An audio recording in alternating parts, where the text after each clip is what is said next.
여러분들은 혹시 셀프 인테리어나 또는 집 짓는 과정을 담은 TV 프로그램을 보신 적이 있는지 모르겠습니다. 허름하고 낡은 옛집이 전문가의 손길을 거쳐서 완전히 새로운 공간으로 재탄생하는 모습을 보느라면 감탄이 절로 나오게 되죠. 그런데 여러분, 이 모든 놀라운 변화의 시작에는 바로 무엇이 있겠습니까? 설계도가 있기 마련이죠. 아무리 실력 있는 건축가라 할지라도 여러분, 설계도 없이는 기둥 하나 세울 수 없고 벽돌 한 장 쌓을 수 없습니다. 즉 설계도는요, 건물의 기초부터 구조, 최종 모습까지 모든 것을 담고 있는 생명과도 같은 존재이죠.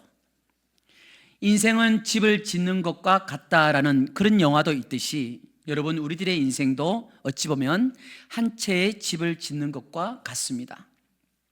우리들은 저마다 이 결혼이라는 기초를 놓고 또 직장이라는 기둥을 세우며 자녀 양육이라는 방을 만들고 인간관계라는 창문을 내며 살아가곤 하죠. 자, 그런데 여러분, 중요한 게 무엇입니까? 그러한 인생이라는 집을 우리들은 어떤 설계도를 보며 짓고 있느냐는 거죠.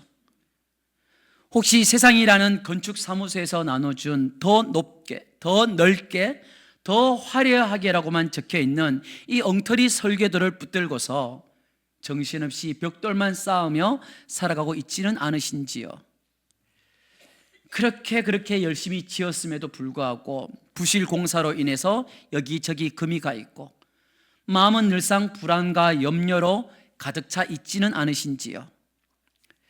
오늘 우리들은 이스라엘 역사상 가장 거대한 전환의 순간, 위대한 리더의 시대가 저물고 새로운 리더가 세워지는 그 숨막히는 긴장의 현장으로 찾아가 보고자 합니다.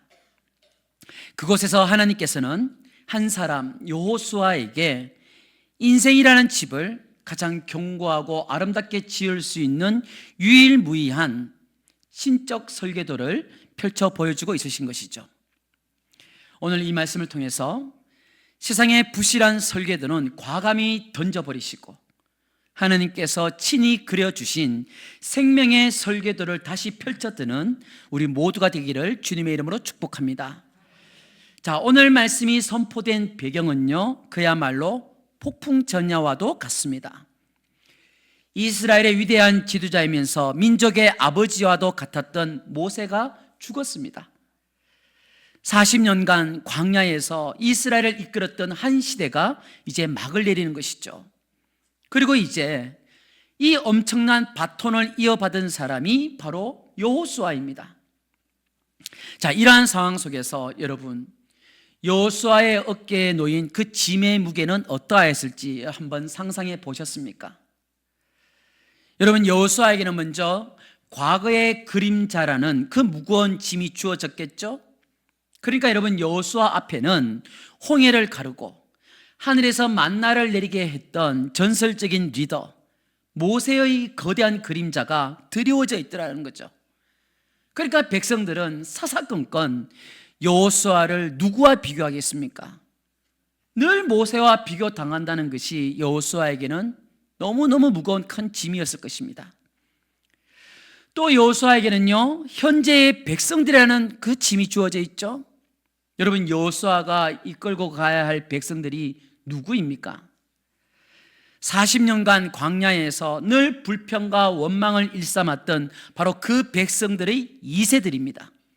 즉 늘상 불신앙의 모습들을 그대로 보고 자랐던 후손들이라는 거죠. 그러니까 언제 등을 돌릴지도 모르는 불안한 존재들이라는 겁니다. 그리고 여호수아에게는 또 어떤 무거운 짐이 어깨를 짓누르고 있었을까요? 바로 미래의 과업이겠죠? 이스라엘 백성들 앞에는 넘실거리는 요단강이 흐르고 있고 강 건너편에는 초롱성 여리고와 거인 족속 아낙 자손들이 버티고 있는 약속의 땅 가나안이 있습니다. 자, 여호수아는 이제 이스라엘 백성들과 함께 그 땅을 정복해야 하고요, 또 12지파들에게 공정하게 분배해야 하는 상상하기조차 힘든 막중한 사명을 받았다는 거죠. 자, 이러한 상황 속에서 지금 여호수아가 느끼고 있을 압박감은 어떠하였을지 우리들이 상상하는 그 이상이었을 것이라고 충분히 예감할 수 있죠. 두려움, 불안감, 또 중압감. 아마도 여호수아는 여러분 밤잠을 제대로 이루지 못했을 것입니다. 내가 과연 할 수 있을까? 나에게 맡겨진 사명을 모세처럼 잘 해낼 수 있을까? 또 백성들은 나를 잘 따라올까? 바로 이러한 두려움의 한복판에 있는 여호수아에게 하나님께서는 찾아오셔서 3번이나 반복해서 말씀을 해주고 있습니다. 어떤 말씀입니까? 6절을 보시면 강하고 담대하라 라고 말씀합니다.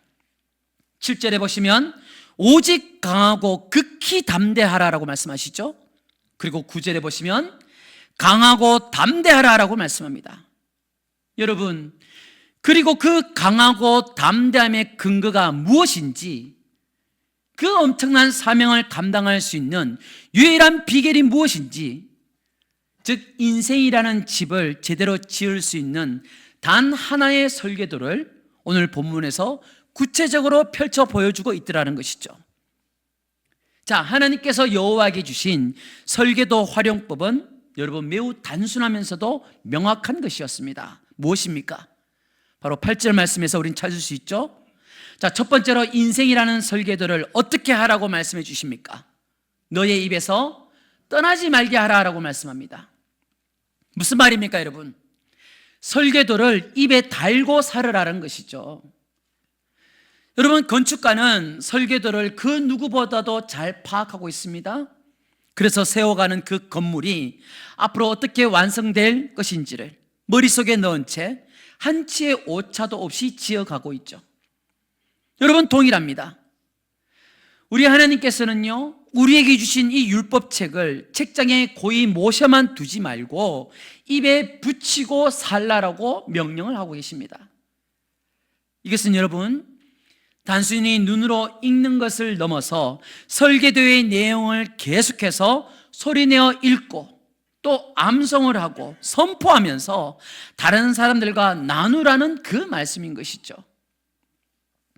여러분, 우리들의 말이 세상의 불평과 염려, 가십거리로 채워지는 대신 하나님의 약속의 말씀으로 채워질 때 우리들의 인생의 방향이 말씀대로 설정되기 시작한다는 것을 여러분 믿으시기 바랍니다.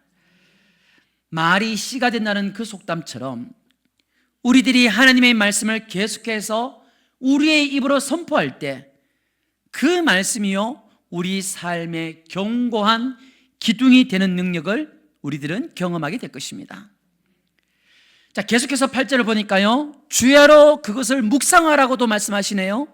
즉 설계도를 마음에 새기라는 것이죠.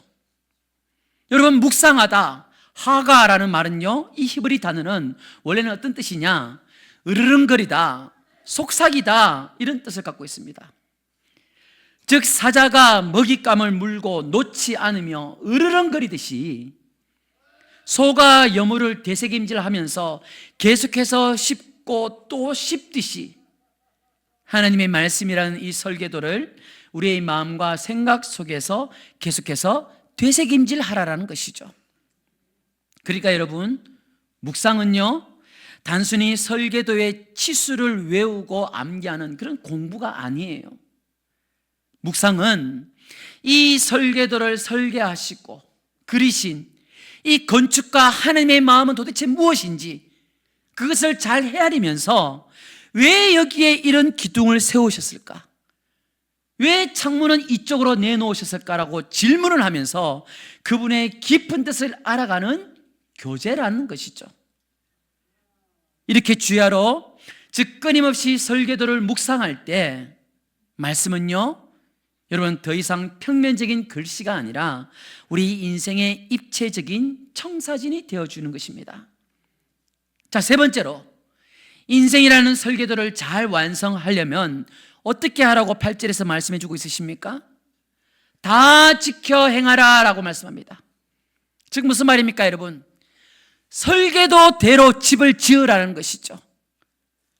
여러분, 마음에 새기는 것의 최종 목적지는 바로 시공, 즉 순종인 것입니다. 하나님께서는 우리들에게 말씀하시기를 기록된 대로 다 지켜 행하라 라고 하십니다. 즉 내 마음에 드는 디자인, 짓기 편한 구조만 골라서 뚝딱 짓는 것이 아니라 때로는 이해가 되지 않고 내 생각과 좀 다르다 할지라도 설계도에 기록된 그대로 설계도에 따라 집을 지으라는 것이죠. 여러분, 설계도대로 따르지 않고, 즉 설계도대로 순종 없이 설계도만 늘 붙들고 있는 것은요, 집을 짓겠다고 하면서 땅만 계속해서 파고 있는 것입니다. 즉 아무런 의미 없는 삽질만 하고 있는 것이라는 거죠. 빨리 전화 받으십시오. 그러나 여러분, 순종이 따를 때는 어떻습니까? 말씀은 비로소 우리 인생이라는 집을 세우고 경고케 하는 능력이 되는 줄 여러분 믿으시기 바랍니다. 여러분, 우리가 한 주간 큐티를 하고 또 새벽 기도를 통해서 여호수아 본문을 보았듯이 여리고성을 무너뜨리는 것은 최첨단 무기나 여러분 화려한 작전이 아니라 이해할 수 없는 설교도에 따른 순종이었다는 것을 우리는 잊어서는 안 될 것입니다.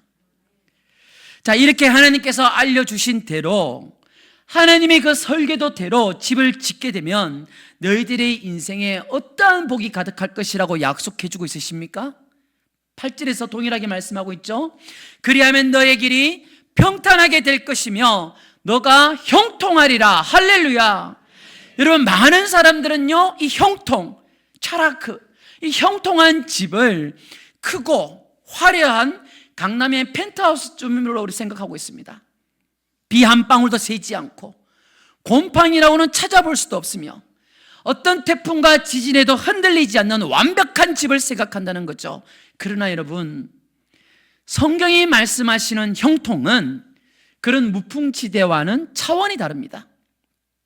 성경에서 말씀하시는 형통은요, 하나님이라는 위대한 건축가가 늘 우리들과 함께 하시면서 그분의 계획대로 집이 지어져 가는 과정 그 자체를 의미하는 것입니다.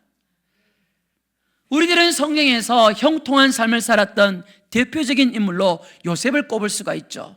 여러분, 창세기 39장을 보시면요, 요셉이 형통한 삶을 살았던 것에 대해서 두 번이나 반복하면서 알려줍니다. 먼저 3절을 보시면 여호와께서 요셉과 함께 하심으로 그가 형통한 자가 되었다라고 말씀하죠. 그래서 요셉이 형통하게 살았는데 어떻습니까? 보디발 아내가 유혹합니다. 뿌리쳤습니다. 그럼에도 불구하고 억울하게 감옥에까지 들어갑니다. 그런데 그러한 요셉을 보면서 23절에는 뭐라고 말씀하고 있습니까? 이는 여호와께서 요셉과 함께 하심이라. 여호와께서 그를 범사에 형통하게 하셨다라고 말씀하고 있죠. 여러분, 요셉의 인생이라는 집은 어떻습니까? 노예입니다. 억울하였음에도 불구하고 감옥에 들어갔습니다. 세상의 눈으로 보자면 완전히 무너진 폐가 아닙니까? 어느 누구도 가까이 하지 않을 흉물스러운 버려진 집 아닙니까? 그러나 성경은요, 그의 인생이 형통했다라고 말씀합니다. 왜냐고요? 노예로서 너무 비참하게 살았지만, 희망이라고는 찾을 수 없는 감옥에 갇혀 있었지만, 그러한 상황 속에서도 하나님이라는 건축가가 요셉과 늘 함께 하시며 요셉을 애굽의 총리라는 위대한 집으로 지어가는 공사를 하나님께서는 단 한 번도 멈추지 않으셨기 때문인 것이죠. 즉 여러분, 성경적인 형통은 무슨 말입니까?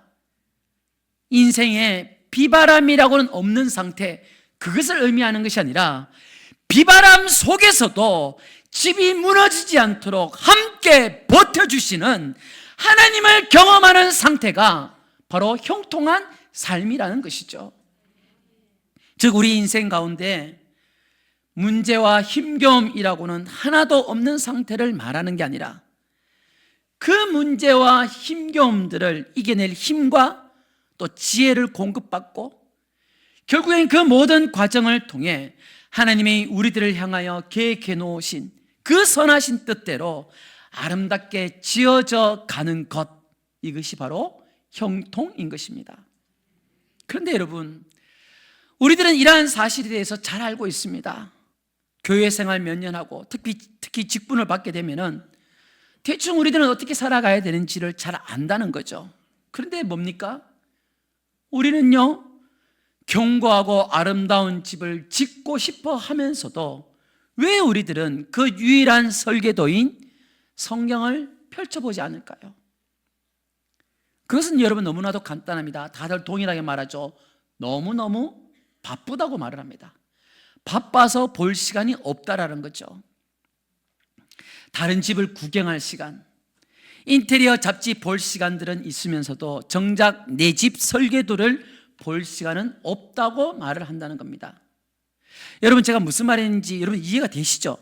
제가 적나라하게 콕 집어서 말을 하지 않고 비유적으로 말씀드리는 것을 여러분 다들 이해하실 것입니다.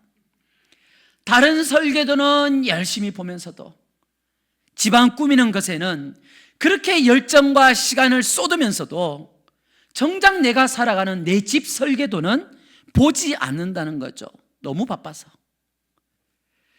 여러분, 이것은요, 시간의 문제가 아니라 우선순위의 문제임을 유념하셔야 됩니다.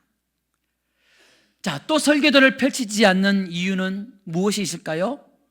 그 설계도가 너무너무 어렵대요. 설계도를 봐도 너무너무 복잡하고 무슨 말인지 도통 이해가 안 된다고 합니다. 그렇죠?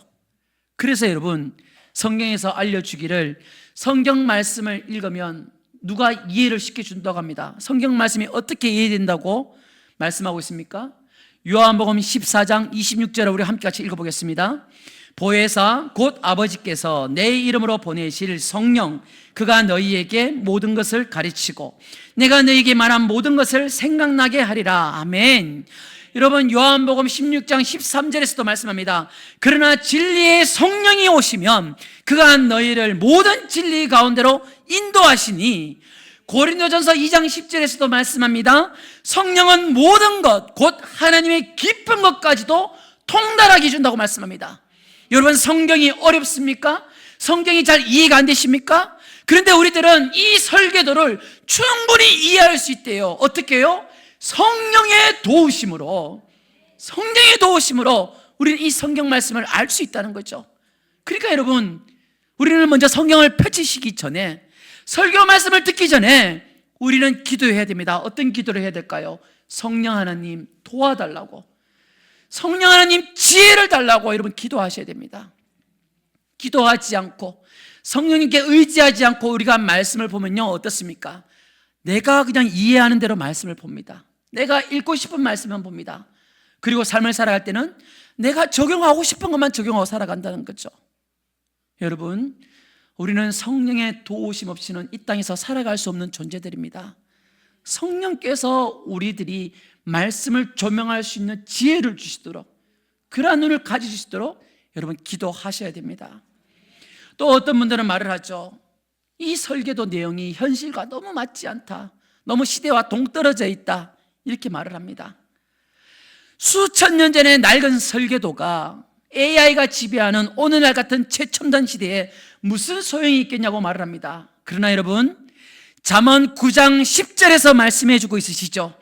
여호와를 경외하는 것이 지혜의 근본이요 거룩하신 자를 아는 것이 명철이니라. 할렐루야.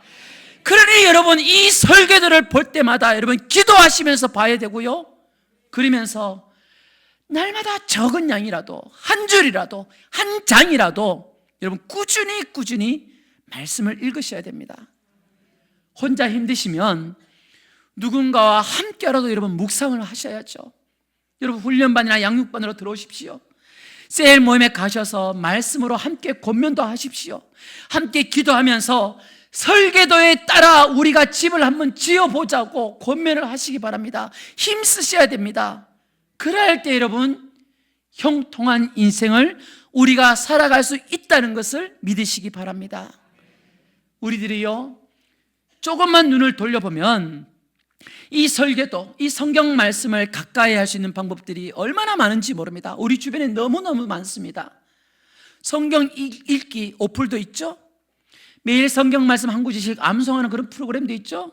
아니면 여러분 가족들끼리 카톡방에 말씀이라도 한번 공유해 보십시오. 그러면서 우리 가정에 이제 이런 벽돌을 한번 쌓아보자라고 고민하면 얼마나 좋겠습니까?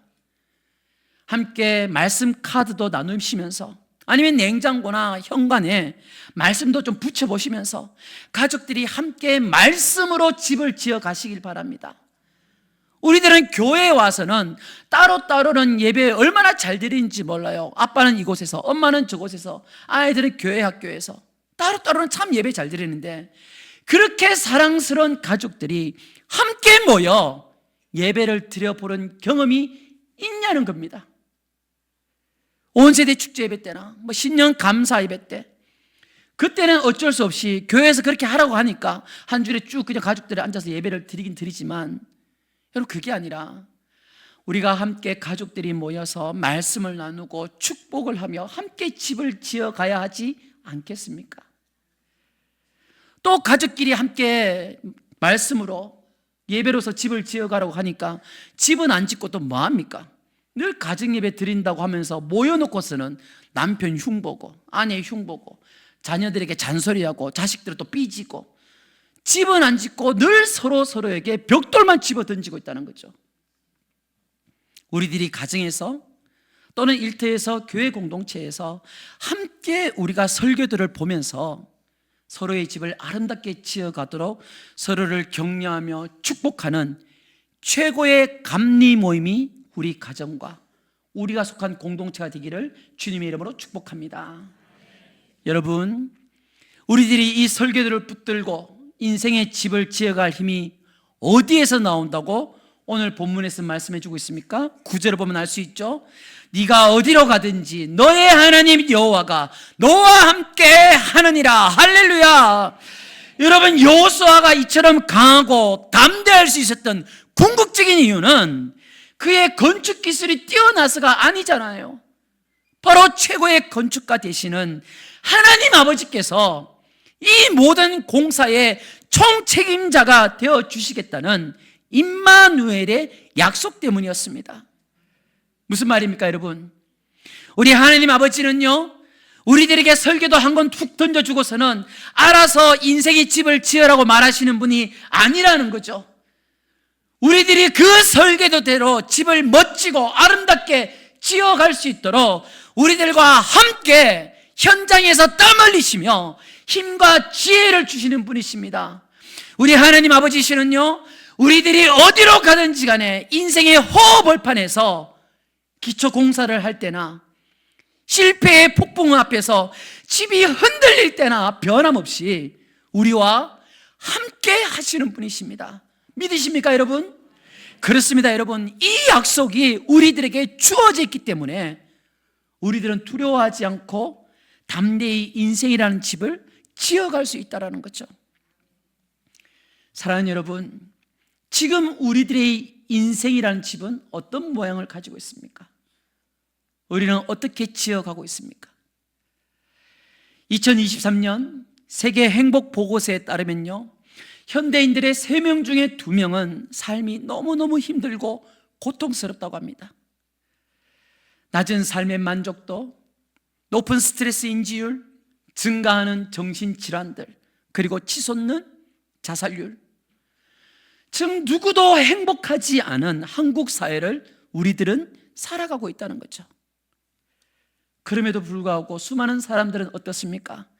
여전히 세상의 엉터리 설계도에 따라서 집을 지어가면서 위태롭게 흔들리며 그렇게 고심하며 불안했던 채 살아가고들 있다라는 거죠.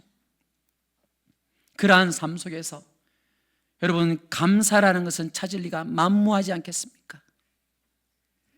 사랑하는 여러분, 오늘 하나님께서는 우리들에게 이제 그만 그런 공사는 좀 멈추고 내가 너희들에게 준 이 설계도를 다시 펼쳐라라고 말씀하시는 이 사랑의 음성을 들으시길 바랍니다. 길을 잃고 헤매고 계십니까?